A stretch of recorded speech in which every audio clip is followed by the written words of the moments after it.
Greetings, everybody. This is Yirser, and it's been a little while since I've been doing a live session with you. I have been in actually I just came back from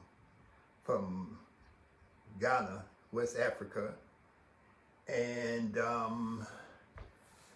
I've been just trying to get my body back readjusted to the change in the time zone and things like that.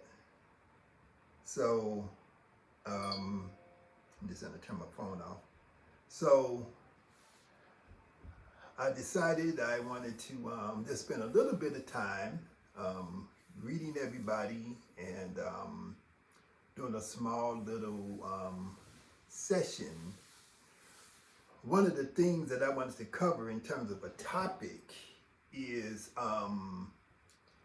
the idea of what is the true purpose of doing yoga movements and postures. Okay, because there's been some conversations on Facebook about what is the purpose of doing these practices? What effect are they supposed to have? Are people just showing off when they post pictures of themselves doing the various movements and postures and so on and so forth?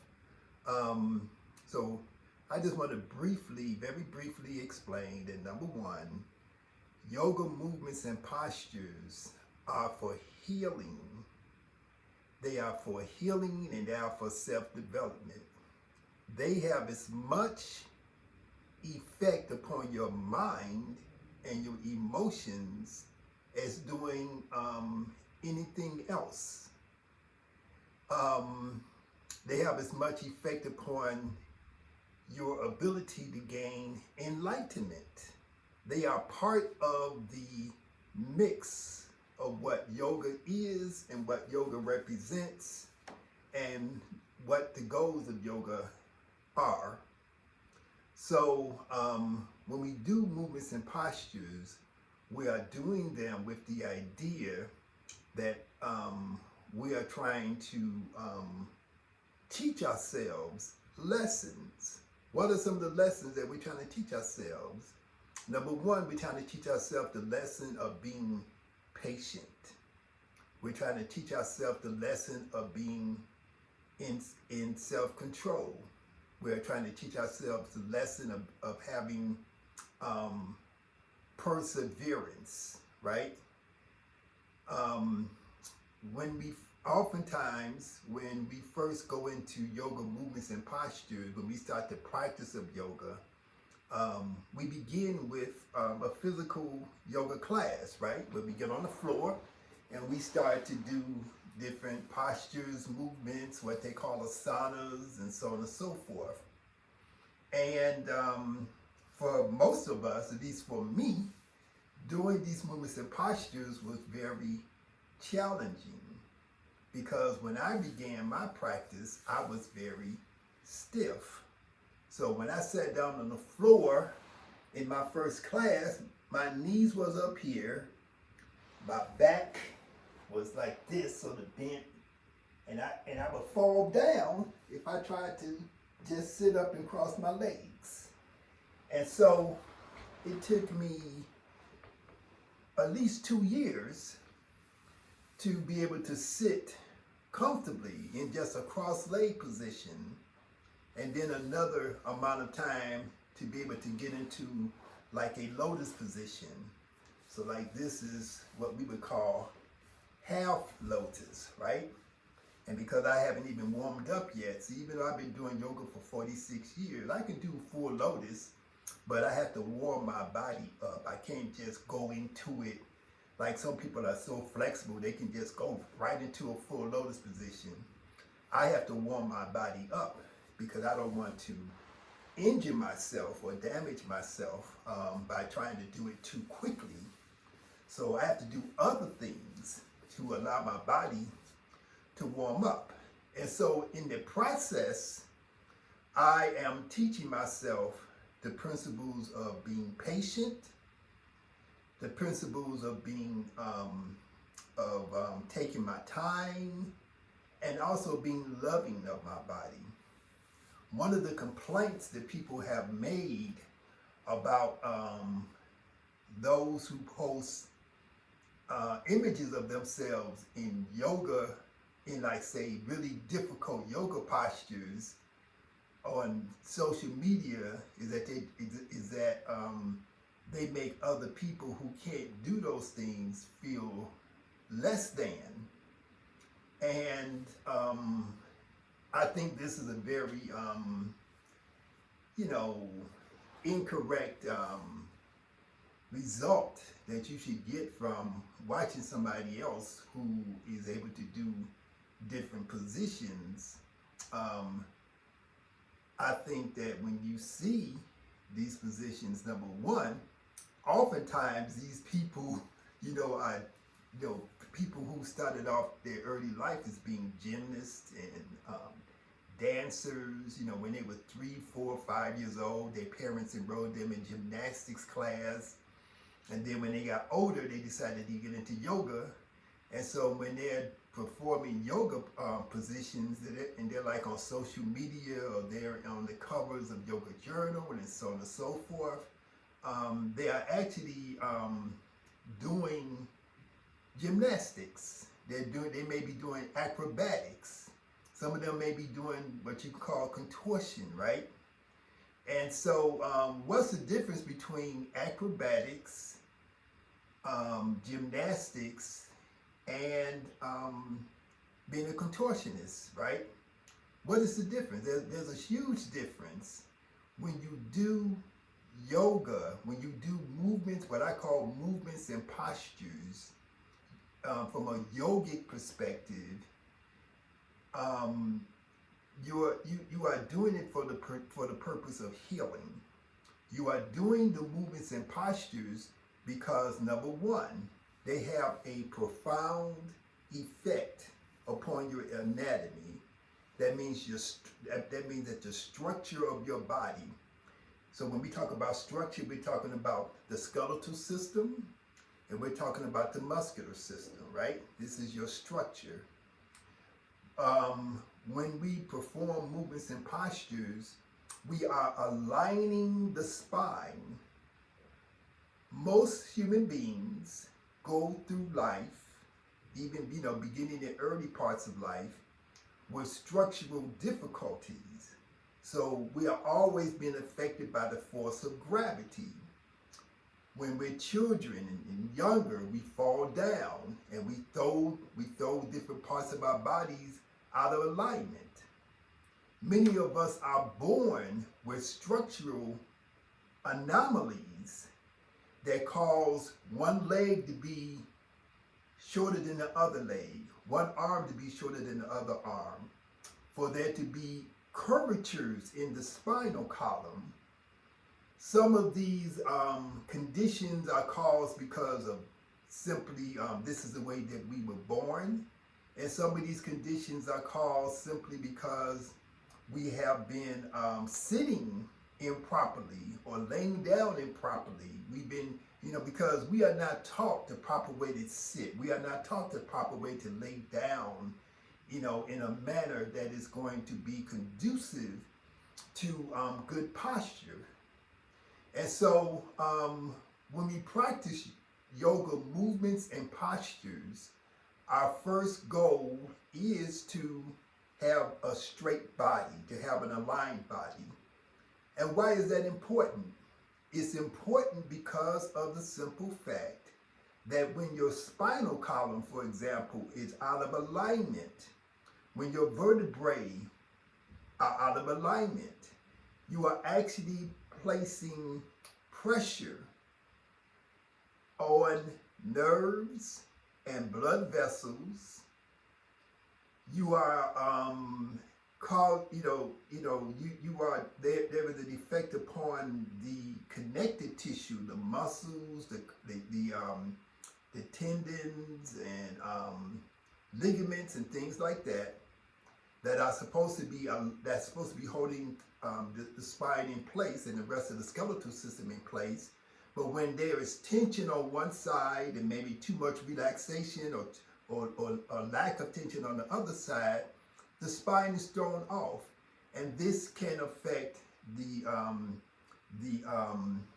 projection of nerve energy from the spinal column, from the central nervous system into the different organs, into the different glands, into the different muscle groups throughout the body.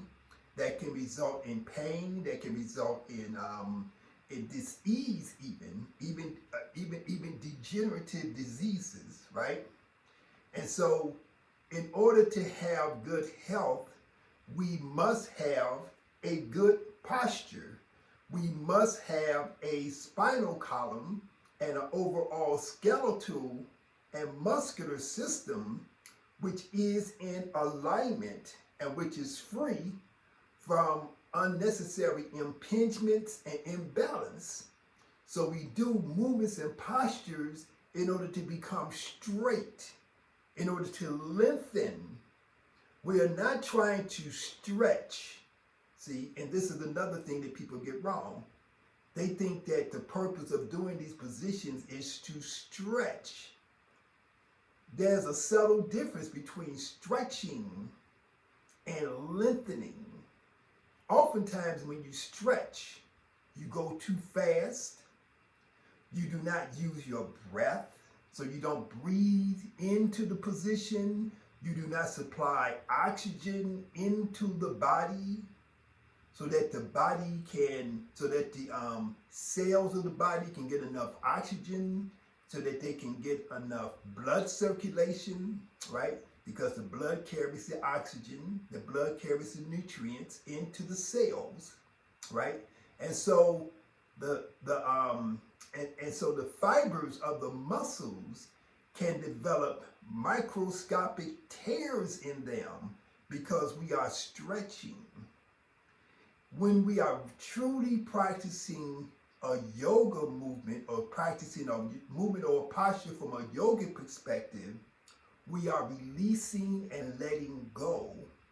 We are lengthening the muscle, and there's a subtle difference. When we lengthen the muscle, we are using the breath to breathe in and then to gradually release our bodies into the position, as opposed to doing the pose quickly, which in turn is going to, number one, not allow you to move enough oxygen and the prana or the energy that is contained into the body, okay, into the muscles that we're working with, into the areas of the body that we're working with. So we're not going to release or relax into the position, which is going to lengthen the muscle, which in turn, when we lengthen the muscle, we are increasing blood circulation. So what happens? The major blood vessels in the body, we have arteries, right? We have blood vessels and we have capillaries. The arteries carry the blood into the veins. The veins carry the blood into the capillaries. The capillaries are tiny, tiny blood vessels that carries the blood directly into the cells. And so they nourish the cells with oxygen, they nourish the cell with nutrients. And they also help with the process of nutrient and energy entering into the cells of the body, while at the same time assisting with the process of the extraction of the waste product, the byproduct of cellular metabolism, right? And so, we have all of these various anatomical, physiological, biochemical processes taking place when we practice yoga movements and postures. So it is impossible to say that I am practicing yoga. I'm just going to do mental yoga. I'm not going to do movements and postures. Your mind, your brain is connected to your body. Your mind, your body, and your spirit are all contained in the same vessel. And so if you want to affect your spirit, if you want to affect your mind, if you want to affect your consciousness, part of the process that you have to go through is becoming in tune with the physical body and understanding the role that the physical body plays in your overall self-development and the role that this science that we call yoga plays, okay? So I hope that's clear. So we're not just doing yoga movements because we're trying to impress people on Facebook. You know, we're doing, even when I post images or even videos of myself or maybe my other students or whatever, doing different positions, it is as a teaching tool to show what our potential is.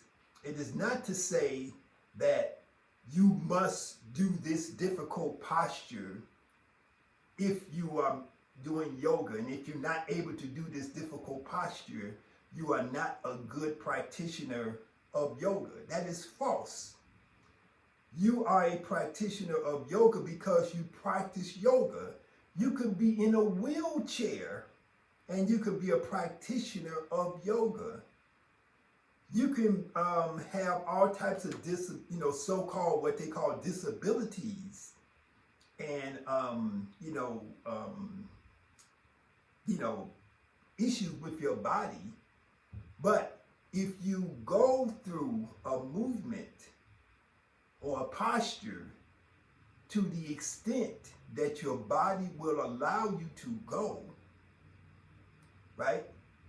It is better than not doing anything at all, because the movement, if I can only move my arm, if I'm the victim of a stroke and I can only move my arm this high, moving my arm this high, breathing in, breathing out, holding that position, I am making new connections between the brain and the muscles that I'm using to simply raise my arm to this position. And so by doing that, I am rehabilitating myself from that stroke, because I've worked extensively with stroke victims, including my grandmother, when I was much younger, when I was a much younger yoga teacher. And you make a little progress at a time. For my own practice, as I said before, I wasn't able to do all of these different positions in the beginning. It took me years of development. But in those years of development, what was I learning? I was learning to be patient. I was learning to have focus. I was learning to have concentration. I was learning to have perseverance, right? And so I was gaining skills from my practice that I can then apply to all of the aspects of my life. So if I had to learn how to be patient when I'm going through a movement or a posture and not to rush it, if I had to learn how to have perseverance and to have foresight so that when I do this movement, when I do this posture, I have a ways to go. It might take me weeks, months, or years to get as far or as deep into this position as I may want to. But in that process, I am learning mental skills. I am learning psycho-emotional skills. Okay, I am heightening my emotional IQ, right? So that I am becoming a better person and a more accomplished person and a person with a higher level of self-development, okay? And so I already know that my body is my body. My body is not the same body as a woman. My body, I'm 6'2", I weigh about 220 pounds, okay? my body is not going to ever be able to do certain positions that somebody else may do who's a woman who's 5'3" and weighs 108 pounds, right? I'm not trying to do that. I'm not trying to be that person. All I want to do in my practice is to stay within myself and to move forward into my development within the movements and postures that allow me to gain health, vitality, wellness, the ability to manage stress, the ability to focus and to concentrate. And most importantly, the ability to use my breathing to activate life force and energy within me that then allow me to have certain abilities of the mind, okay, that are beneficial to allow me to become a very accomplished person living on this plane of existence, right? And so one of the things that people don't realize is that when you do yoga practices, one of the benefits are what we call psychic abilities, right? What we might call ESP, extrasensory perception, ESP, extrasensory perception. The Western culture has colonized our minds to make us believe that we should use this term ESP, meaning that the ability to have precognition, to know something before it happens, the ability to have telepathy, to be able to communicate with another person without verbally talking to them, without seeing them, or without using a cellular device, right? So we're communicating using the mind, right? Telepathy. These are natural abilities that human beings have. This is not supernatural. It is not extrasensory in the sense that it is something which is beyond the reach of the reach of humanity. These are abilities that we naturally have, and we have them a lot as children. And as we get older, the social conditioning that we go under, especially from religion, attempts to extract and decimate those abilities from us to make us believe that our abilities to use the mind to communicate with the forces around us and to communicate with others and to do things that have an effect upon the physical material world from a non-physical, non-material source is something which is evil or communing with spirits and so on and so forth. These are natural abilities that you have. You are just as capable of using telepathy as you are to walk with your legs. You are just as capable of using clairvoyance or precognition as you are with hearing, seeing, feeling with your skin, smelling. These are senses which are natural to you. And these are senses which are enhanced and which are developed through your practice of yoga. So when we practice yoga movements and postures, we don't just say, I'm going to do these different positions. We say that we're going to control our breathing. We're going to do the practices in order to induce certain states of consciousness. which are connected with the activation of the parasympathetic nervous system and with the changing of the brain waves that the brain is projecting, that the brain is operating, that the entire body is operating from. The vibrational frequency of the brain, the vibrational frequency that we are projecting, that we are operating from, right? And so these are things which are being affected when we do yoga movements and postures properly. And when I say properly, what I mean is using controlled breathing, going slowly, going patiently, and only going as far into a position as your body will allow you to go into it comfortably at this point in time.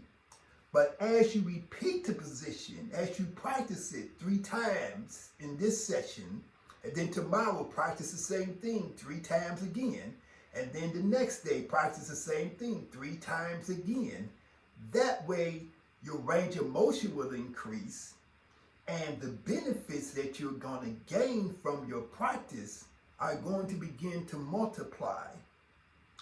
Now, even if you reach a limitation in your physical, in the degree and extent to which your body is able to transition or to move into a particular posture, you are still gaining those benefits, because your consistency in practice, right, is what's going to make a difference. It's the consistency, it's the everydayness of your practice, of your endeavor, which makes the difference, which allows you to gain the benefits from the practice, right? And so when I'm doing a yoga movement and posture, I am in a state of meditation. I don't have to say, I'm meditating now, but if I do this, I'm not meditating. I am still meditating. I do movements and postures within a state of meditation. I activate the parasympathetic nervous system. I change the brain waves, the EEG waves that my brain is operating from, right? I change those to be in tune with what we would call a meditative state, right? I induce alpha state, right? When I'm doing my movement, when I'm doing my yoga movements and postures. So yoga movements and postures are not separate from meditation. Yoga movements and postures are not separate from anything. We have this, people who practice yoga, they've read about the 8 limbs of yoga, and you got all these different limbs. You got this type of yoga, and that type of yoga, and this type of yoga. There is no different types of yoga. There is no different branches of yoga or limbs of yoga, in my opinion. I think that there's all one yoga.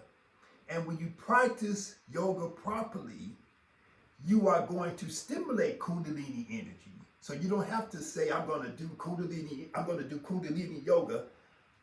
The practice of yoga, the foundation of all practices of yoga, is about the activation, the awakening of that internal life force and energy, which causes a transcendent state of consciousness. That is what you are always trying to achieve. Whether you are doing Jnana yoga, which is reading and researching and studying and acquiring knowledge for the purpose of acquiring wisdom. Whether you are doing yoga of service, where you are being of service to other people, and giving of yourself. All of those activities activate the internal energy, which they call the Kundalini, the serpent energy. And when you look at all of the different ancient KEMETIC images on the walls, you see these ideas of serpents. The serpent, the idea of serpent energy is ubiquitous. not, throughout ancient Egyptian or Kemetic culture, but throughout all the cultures of the indigenous people all over the world. Whether you're talking about the people of the Western Hemisphere, who we call the Aztecs and the Mayans and the Olmecs and the Toltecs and so on and so forth, or whether you're talking about the people of the Khmer people and all the various people of Cambodia and Thailand and Vietnam and China, we always see this idea of the serpent. Whether we're talking about the native people of Australia, whether you're talking about the native people of New Zealand, the Maori people, the idea of serpent energy is ubiquitous throughout all cultures. Haiti, Africa, okay? So this idea that you have to do this separate type of yoga in order to stimulate this life force, to me, in my opinion, right, it is a misnomer. Not to say there's no value in doing certain practices, but all practices should be done within the context of all the other practices, right? So when somebody says, I only do this type of yoga, or I only do that type of yoga, that's where I think the misunderstanding comes from. So somebody once told me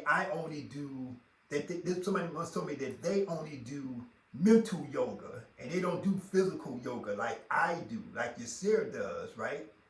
And I said, well, you don't think I need to use my mind in order to, to do certain things with my body? You don't think my mind is involved?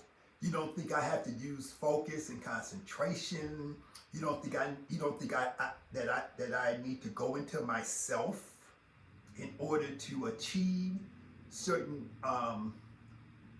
postures and movements, in my, the things that I'm practicing? You think it's just physical, right? It's just stretching. No, it's not just stretching, okay? And so these are ideas that we have to understand. And so oftentimes one of the problems is that we read these books and we use these books as our Bibles. So people use Yoga Sutras as Bibles, and they use this book and that book from India as their Bible, or they use this book and that book from ancient Egypt or from Africa as a Bible to say that this is the absolute truth, right? And but they are misunderstanding that all of these different books come from a political and a cultural and a social context, and that you cannot put all of your faith into any book. You have to understand what is in the book. You have to understand the historical context from which that book was produced, and the knowledge and the words and the point of view that's being spread in that particular book. So you cannot use books. You cannot use different texts and say, oh, this came from God, and so therefore it's absolute truth, right? Somebody once said that the Sanskrit language came from God. It didn't come from God. It was made up by human beings, and there was other language much earlier than this thing which is called Sanskrit, right? Not to say anything is wrong with Sanskrit, but it's not it's not from God, right? And so what we have to do is be able to put everything into context, and the final thing is that we have to be able to go into ourselves and practicing yoga movements and postures. What in mainstream yoga is called asana is much more than physical. It is mental, it is psychological, it is psycho-emotional, and it is energetic, it is healing, it is therapeutic, it is transformational, it is meditative, right? And so we have to look at it in that context. And so yoga should be viewed as an entire system, not just different parts. Now, of course, in your practice, you have to put some type of division into different things, right? So you're going to spend part of your day doing your movements and your postures. You may spend another part of your practice doing, becoming still and practicing breathing, right? But you should practice your breathing after you've done your movements and postures, because your breathing and the benefits that you're going to get from doing your breathing practices, what they call pranayama in mainstream yoga, right? What we call Yirser in KEMETIC yoga. Your ability and the benefits that you get from the practice of breathing is enhanced and multiplied because you have done your movements and postures. So to say that I don't do physical movements and postures, I only engage in pranayama, is a misnomer. Okay, it is a mistake. It is a miscomprehension of the role of movements and postures. Movements and postures open up your energy channels. Movements and postures expand your lungs and make your lungs larger, bigger. They provide your lungs the ability to breathe deeper, to control your energy better, to control your life force better. And they cause you to have, and the movements and postures cause you to have experiences which we associate with a transcendent state of consciousness. And it is our goal is to achieve that transcendent state of consciousness. That's what we're trying to get to. The land of Egypt, the land of Kemet and Nubia, and all of this great civilization along the Nile Valley was created from the consciousness of the people of that area. Okay?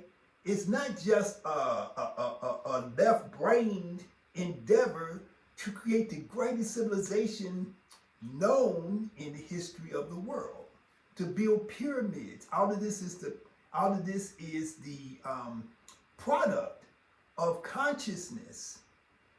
And so it only makes sense that the people who created that great civilization engaged in practices that allowed them to be able to access those parts of their consciousness that would allow them to rise to a higher level of greatness. And so, yes, they did meditation. Yes, they did movements and postures that enhanced meditation. And you see them doing these positions, you see them doing these postures ubiquitously throughout the record, on the walls of the temples and the ancient texts and so on and so forth, right? And so the performance of movements and postures has to be understood within a context. It doesn't mean that everybody who practices yoga has to be able to stand on their head. It doesn't mean that everybody who practices yoga has to be able to do a deep back bend. It doesn't mean that everybody who practices yoga has to be able to put their legs behind their head and go into a full split. That is not what the purpose of yoga movements and postures is. Whatever degree that you're able to do them, however long it takes you to change your body gradually a little bit, or just hardly none at all, is just your own journey. It's your own personal journey. So you never compare yourself with anybody else. When you are in a yoga class and you see this person over here who is gifted with this fantastic flexible body doing all of these different positions, right? And you are not able to do them, you don't compare yourself to that person. What you're looking for is, am I able to feel energy? Do I feel refreshed? Do I feel more focused? Do I feel more concentration? That's what you're looking for. Not, can I duplicate what this other person is doing? That is not the goal. That's why in yoga, we have modifications, we have variations of different positions and different postures that we do, that we teach people to do. in order to compensate for the fact that everybody is different. Nobody is the same. And nobody should have the same expectation upon them that they need to be able to do the same thing in the same way that everybody else does. That is not the way that yoga works. Anatomically, everybody's body is constructed different. Some people can put their arm out like this, for example. Like you see my arm. My arm is really not completely straight. But some people's arms are less straight. This is as far as their arm can straighten, not because they're too lazy to do the positions to make their arm straight. It's because the way the elbow is structured, there is a particular way the elbows are structured. Some elbows are able to straighten completely. Some elbows are able to bend down further from the elbow joint, right? And some elbows are not able to even straighten at all. That's because there is a structural, genetically inherited way that the elbow is made that you cannot do anything about. No matter how hard or how much effort you put into your yoga practice, you cannot do anything about it, okay?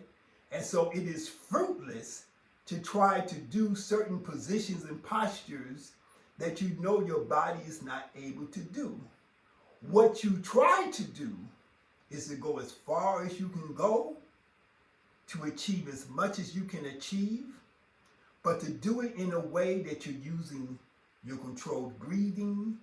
You are in a state of concentration. You are in a state of meditation. You are in a state of transcendent awareness that allows you to gain benefits no matter how far you are able to go. Okay? So there is no shame in yoga. There is no, oh, this person can do it better. That person can do it better probably because that person was a gymnast and a ballet dancer and a contortionist or whatever, from the age of 3. That's why they can do it better. Or they're just gifted. It's just a gift that they have of physical prowess. It's like, how many people is Michael Jordan? How many people is Erykah Badu? Who can sing? People have all kind of differences in their natural abilities that you can't be jealous of Erykah Badu, or you can't feel ashamed because you're not able to sing like Erykah Badu, or whoever, that's just not what, that's just not how it is, You're not going to be able to do that. So you stay within yourself and you stay centered. And that's all I have to say. Okay? So I'm not going to go into any movements and postures. We have plenty of movements and postures that you can get into on YouTube and other videos that I put out there. But my main thing again is to understand what is the role, what is the purpose of movements and postures. The way that we do movements and postures, we use what we call yoga skills method. Yoga skills method means that we use rule of 4 breathing. Rule of 4 breathing means that whether we are sitting still or whether we are going through a movement in posture, that we are dividing the breath into 4 parts: inhalation, pause, exhalation, pause. Geometric progression means that we are aligning the body in this proper geometric manner in order to systematically go through the body step by step, to go through the posture or the pose step by step in alignment with the way that the body is naturally structured geometrically. Okay? So So I would just do one very easy posture, or what seems to be easy, using rutherford breathing and geometric progression. And so we call this Sesh Pose. So we call sitting like this with the legs crossed. Very simple. Sit with the legs crossed. We call this Sesh Pose. S-E-S-H. The word sesh means scribe. A scribe was a priest, or a sesh was a priest who wrote the hieroglyphs. The hieroglyphs were called Madu Netshur, the sacred writing, the writing of the gods, or the word of the creator, right? And so they had three different positions that they sat in order to facilitate the inspiration and the expression of these words that we call hieroglyphs, picture writing, okay? And so in Kemetic yoga, as we have developed it, right? Because we wasn't there in ancient Egypt, so we cannot say, well, this is how they did it, exactly how they did it in ancient Egypt. We are extrapolating and using our knowledge of anatomy and physiology and our understanding of movement, of the dynamics of movement and posture, our understanding of the effects of breath and breathing in order to reconstruct or to construct a methodology of performing what we title Kemetic yoga, right? And so we take the hands and we hold on to the front leg. Sesh Pose Variation 1. We pull against the leg and we sit all the way up. We breathe in and we exhale, we press the forearms down, right? Because the first thing we want to do is get an erect spine. The second thing we want to do is geometrically and anatomically correctly move the spine. So we're going to start with the cervical spine. The cervical spine are the 7 vertebrae that make up your neck. The neck goes forward, goes backward, forward, left, and right? Geometric progression. So in order to facilitate the flow of life force and energy, we connect the tip of the tongue to the roof of the mouth, which connects the feminine channel and the masculine channel, the positive channel of energy and the negative channel of energy, the electric channel of energy and the magnetic channel of energy. So these are just terminology that means two opposite energies that operate in the body. So we do tongue connection. We connect the tip of the tongue to the hard palate at the roof of the mouth, very gently. And so once we have achieved this position, we slowly breathe in through the nose and we tilt the head back. And as we exhale, we release the neck, we allow the head to go all the way back. We breathe in and we bring the head up straight. As we exhale, we lower the head down and we touch the chin to the chest. As we breathe in, we bring the head up straight. We slowly turn the head to the left as we exhale. And what are we doing? We're trying to align each vertebrae of the neck. We kind of turn each vertebra of the neck one at a time. We're trying to stimulate the glands and organs in the throat while releasing tension from the muscles of the neck. So we are not stretching the neck muscles. We are massaging the neck muscles. We are massaging the glands and organs within the throat. And then we breathe in and we slowly turn the head in coordination with the inhalation. And when we bring the head back to the center, we pause, we stop for 1 second. And then we slowly turn the head to the right in coordination with the exhalation of the breath. The exhalation of the breath allows the body to release and allows the neck to release and to form itself into this configuration of turning the head in the opposite direction. And because we're going in both directions, we are working both sides of the neck And we are bringing balance. And then we slowly turn back to the front.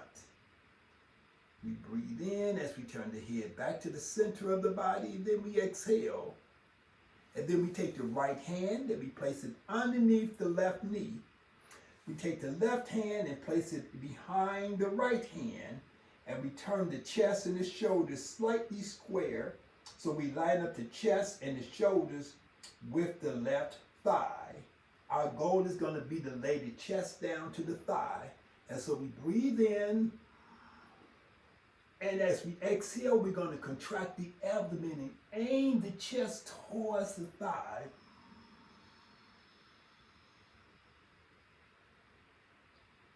We take the arms and we wrap them around the leg. And we breathe in. And we slowly breathe out.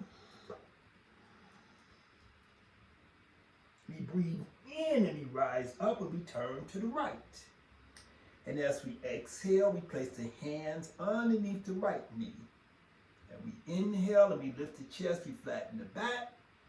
And as we exhale, we relax into the position.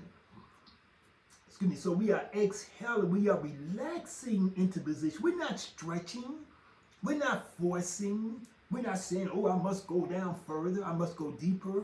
I'm taking a deep inhalation. And as I exhale, I only allow my body to go as far as I can go. When I run out of breath, I breathe in again. And when I exhale,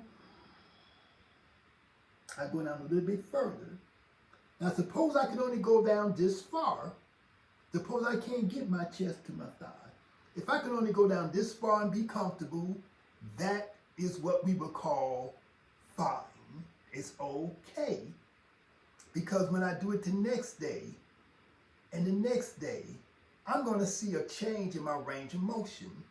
But even if I go down this far, I have achieved some increased blood circulation. I have lengthened my muscles. I have stimulated my organs of digestion and assimilation. And so when I come out of this position, I breathe in. I come to the center, and as I exhale, I bring my hands down around my knees. I'm in a meditative state. I'm breathing, I'm moving, I'm flowing. I am in meditation. And then I breathe in, and then I slowly breathe out, and I want to relax. I relax my feet, my ankles, my knees, my lower back, my hips. I relax my spine and my shoulders as I go forward into this position. And then I breathe in and extend my arms. And as I exhale, I put my hands down. And I try to, as I hold this position, what am I trying to do? I'm trying to find my comfort zone. I want to relax the knees, the ankles, the shoulders, the hips. And as I hold this position, I'm breathing in and I'm breathing out. And I'm teaching myself to be comfortable, even though I may be in an uncomfortable position. I want to transmute any discomfort that I feel into comfort. And so even if I feel pain, I don't use the term pain, I use the term discomfort. Because I can dissolve discomfort and make discomfort comfortable. And then I breathe in and I rise up and I bring my arms up with my body. And I put my thumb and forefingers together. And then I slowly exhale. And I feel my wrists come down to my knees. And I relax my shoulders, I close my eyes, I keep the tip of my tongue connected to the roof of my mouth. And I move from meditation in motion to meditation in stillness. And I observe my breathing. I keep the tip of my tongue connected to the roof of my mouth. I keep my eyes closed and I allow my eyeballs to become still behind my eyelids. The movement that I just did, the posture that I just did, enhances my ability to achieve a meditative state.